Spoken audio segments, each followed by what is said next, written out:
In order to learn what a battery is, you gotta learn the basics. What's a battery made out of? This video should hopefully help you. Batteries are really important, whether in the big things or the little useless things. But what are batteries anyway? By the way, this is not an accurate depiction of the battery. It looks a little more something like this. This is an actual battery. Don't do this at home, but what you are seeing right here is the largest subdivision of a battery. It's called a cell, and in every cell there are three main components: an anode, a cathode, and an electrolyte. Let's start with the anode and cathode. First of all is the anode.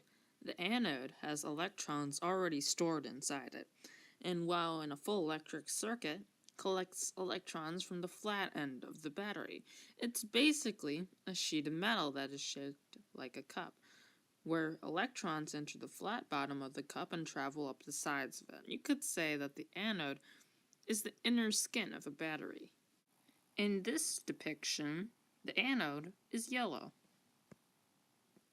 Next is the cathode. It attracts electrons from the end of the anode and sends them out through the knob on the other end of the battery. It's also a metal that is supposed to be able to attract electrons as easily or more easily than the anode. The anode and the cathode together are called electrodes. And in between the anode and cathode, there's the electrolyte. Depending on the type of battery, the electrolyte is either a liquid, paste, or gel. It prevents the anode and cathode from touching each other, but allows electrons to flow in between the two metals. Together, the anode, the cathode, and the electrolyte transmit electrons from one end of the battery to the other. But how? Find out in Producing Electricity.